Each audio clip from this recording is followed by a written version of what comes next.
16번 문제에서 가장 중요한 게 뭐냐면 정말 중요한 힌트가 여기 있어요. 15세 이상 인구는 일정하다 이런 말이 있거든요. 이게 문제 푸는데 좀 핵심 키가 될 건데요. 일단 여성분이 TV에서 뭐라고 얘기를 했냐면 오랫동안 구직 활동을 했으나 취업에 성공하지 못해 구직을 포기한 사람이 크게 늘었대요. 그러니까 구직 포기자가 늘었다는 거죠. 그러니까 이 사람들이 늘었다는 거는 결론적으로 뭘 뜻하는 거냐면 비경제 활동 인구가 늘었다. 여러분들 공시생이라고 말하는 그 사람들, 그죠? 이 사람들도 비경제 활동 인구에 들어가고 뭐 전업주부, 학생 다 비경제 활동 인구에 들어가요.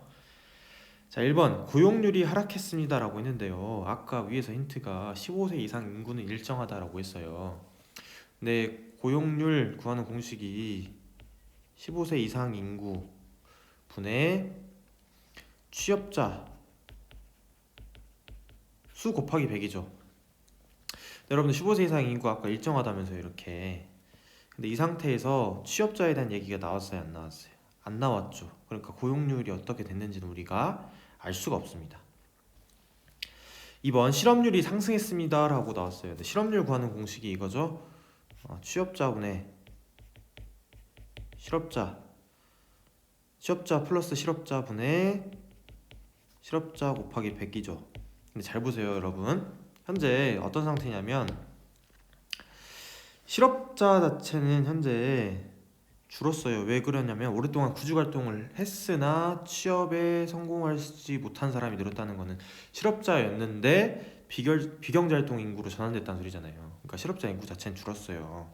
그러면 분모의 일부와 그다음에 분자가 함께 줄었으면 전체적인 수치는 어떻게 되냐면 이거 어떻게 될까요? 전체적인 수치는 당연히 줄 수밖에 없죠. 그죠? 그러니까 실업률은 상승했습니다라는 얘기는 틀렸고요.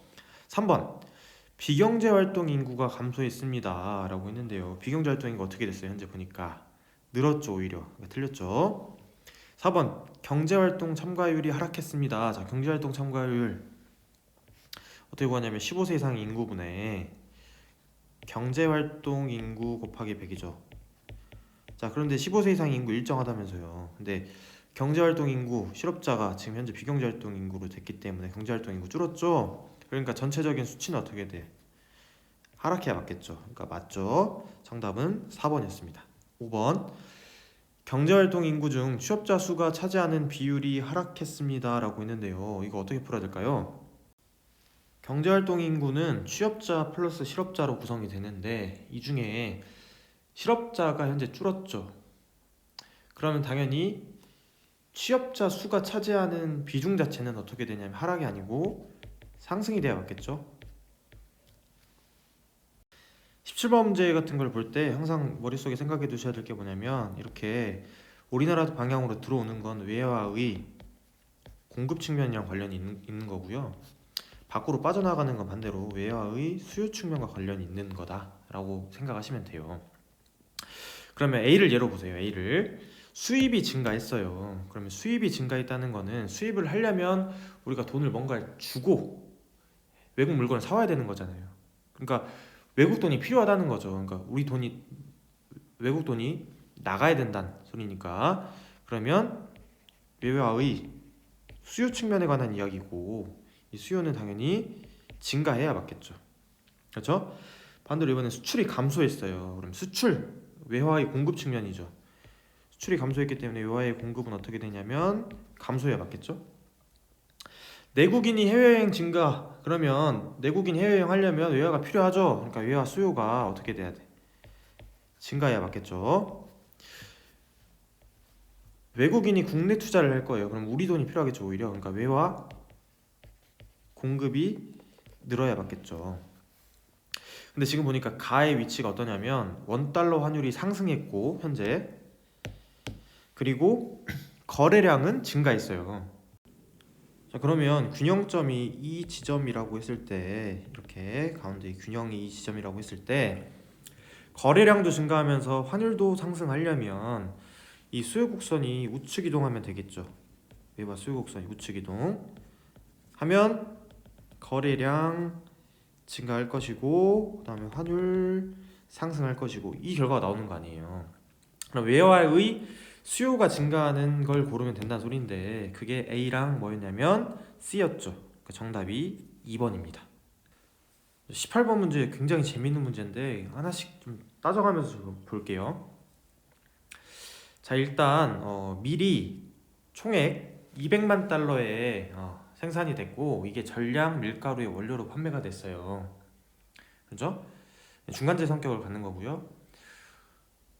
우유를 보니까 총액 330만 달러에 생산이 됐고 그 중에 3분의 1은 빵의 원료로 판매가 됐대요.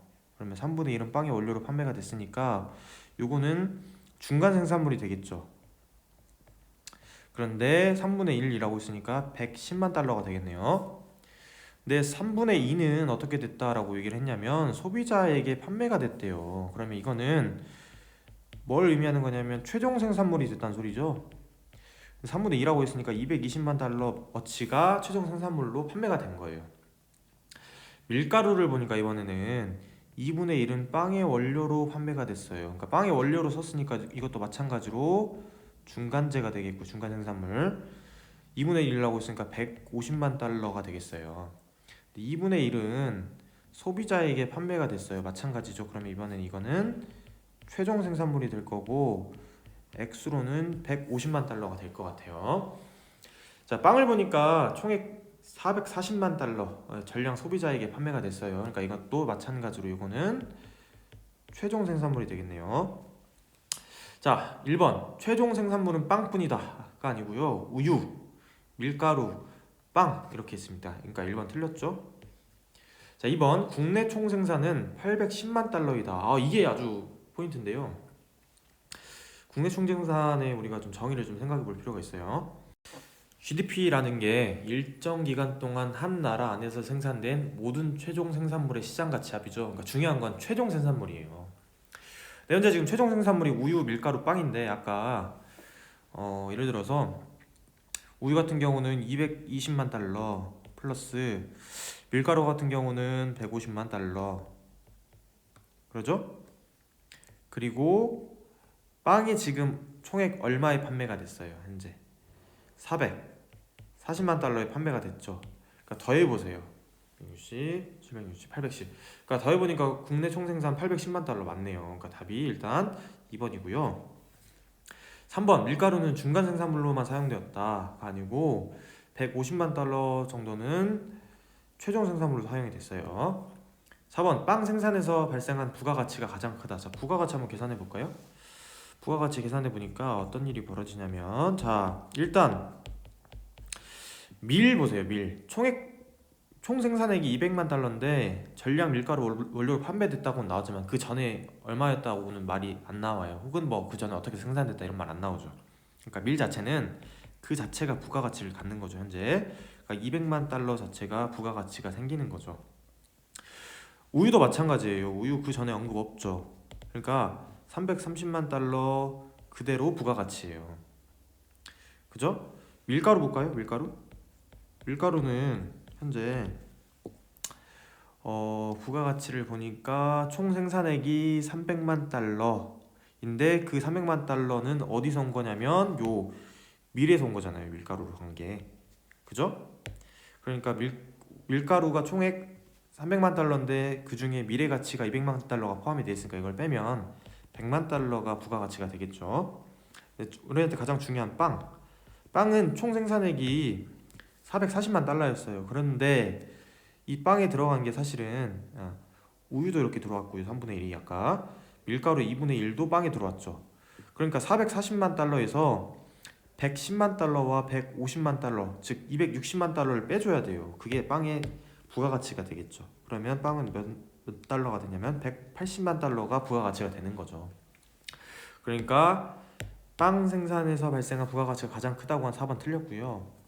5번 우유 생산에서 발생한 부가가치 아까 220만 달러가 아니고 얼마라고 했냐면 330만 달러라고요. 틀린 내용이죠. 답이 2번이었습니다. 자, 19번은 우리가 생산가능곡선 정의를 알고 있으면 쉽게 풀 수 있는 문제이고요.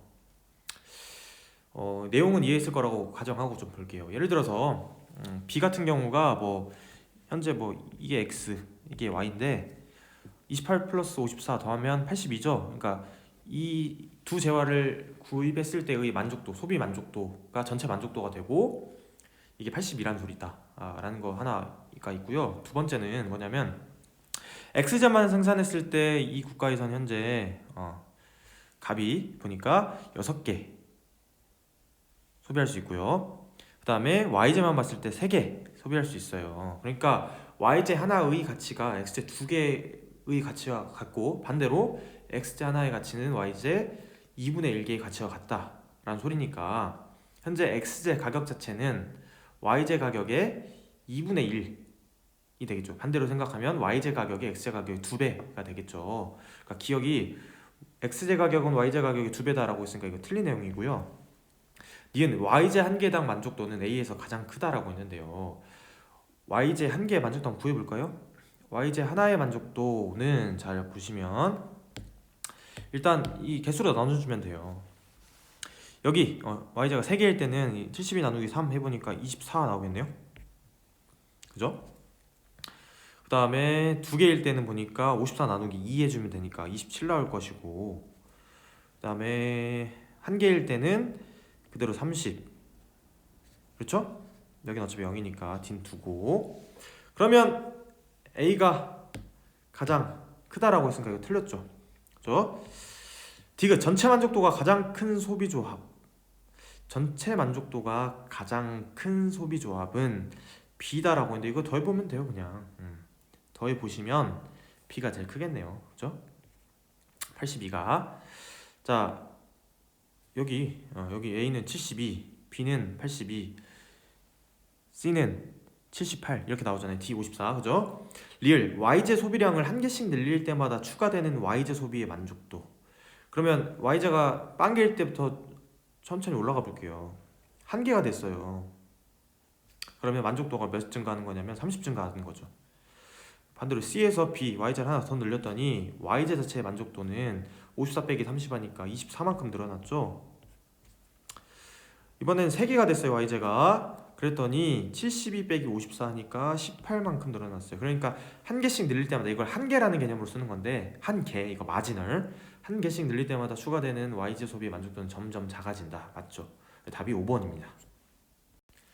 자, 20번에서는 좀 힌트를 잘 봐야 돼요. 일단 각각 비교의 재화에만 특화하고 비교의 재화만 특화한다고 했어요. 그 다음에 갑국은 X제, 을국은 Y제의 비교 우위가 있대요. 지금 주어진 힌트는 이게 단데, 일단 보시면 또 어디가 힌트가 하나 더 있냐면 교육 후예요. 현재 교육한 후, 이게 정말 중요한 힌트인데 교육 전이 아니에요. 교육한 후예요. 교육한 후. 요 힌트를 가지고 좀 한번 풀어보도록 하겠습니다. 자, 일단 갑국 같은 경우는요, 이제 갑국의 상황을 좀 볼게요. 갑국은 현재 x, y의 생산점을 한번 표시를 해볼게요. x제를요 80개, 그리고 y제를 10개 소비할 수 있어요.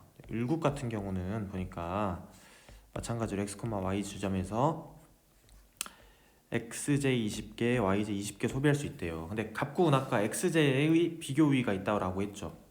x제의 비교 우위가 있어요. 그러면 x제를 특화했을 거예요. 그러니까 갑국은 x제를 몇 개 을국에 줬어요. 줬더니 y제를 몇 개 받았냐면 10개를 받아왔어요. 이해하시죠? 무슨 말인지? 갑국이 을국으로부터 현재 y제를 몇 개 받아왔냐면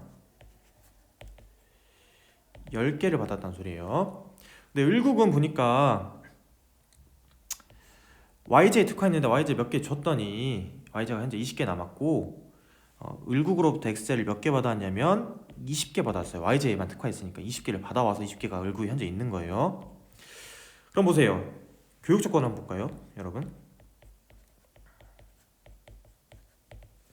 x제 20개 주고 y제, 갑국 입장에서 x제 20개 주고 y제 10개 받아왔어요. 그러면 x제 20개와 y제 10개의 가치가 현재 같다는 소리죠. 그렇죠? y제 10개의 가치가. 그러면 결국은 x제 하나의 가치는, 그죠?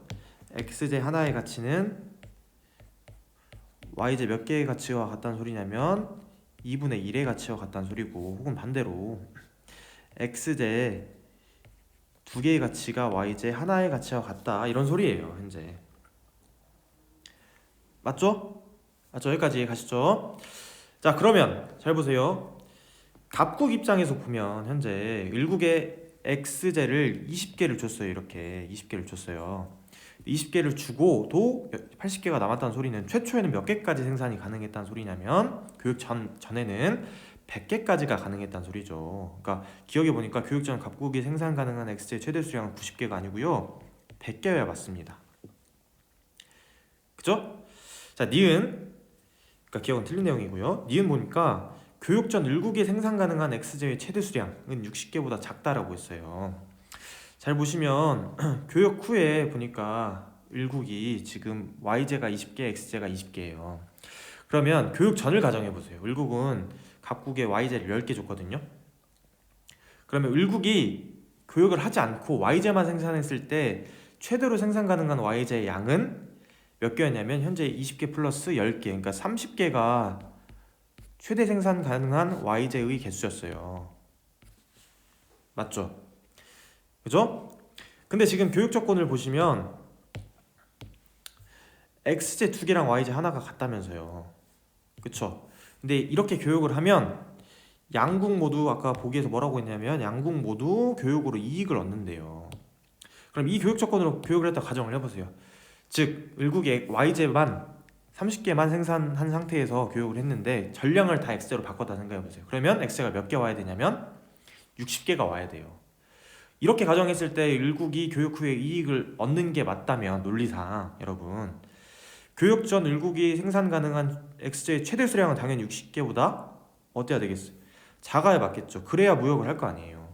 그러니까 일국 내에서도 60개를 생산할 수 있으면 구태여 갑국이랑 교역을 안 할 거 아니에요. 쉽게 말하면 60개보다 생산을 못하니까 y제만을 가지고 x제랑 교역을 할 거 아니에요. 갑국 x제 y 교역을 이해하겠죠? 자, 디귿 교육 전 x제 수량으로 표시하는 y제 한 개의 생산의 기회비용은 갑국이 일국보다 크다라고 했는데요. 이건 뭘 물어보는 거냐면 y제 한 개 생산의 기회비용은 갑국이 일국보다 크다는 소리는 y제 한 개 생산의 기회비용은 일국이 갑국보다 작다, 이렇게 이해하면 똑같은 말이잖아요. 근데 지금 y제 특화한 쪽은 어디예요? 일국이죠. 그러니까 기회비용이 작은 쪽이 특화할 거 아니에요. 그러니까 맞는 내용이죠. 리을은요, 교육 후 x제 한 개 소비의 기회비용은 일국보다 갑국이 크다라고 했는데요. x제 두 개는 y제 하나라는 무역 조건으로 교역을 했으면 결론적으로는 이게 크다라는 게 나오면 안 되고 같다라고 해줘야 되겠죠. 이 무역 조건을 교역한 후니까 기회비용이 같아질 거 아니에요. 보다가 아니고 일국과 갑국이 같다. 그래서 리을도 틀린 내용. 정답은 3번입니다.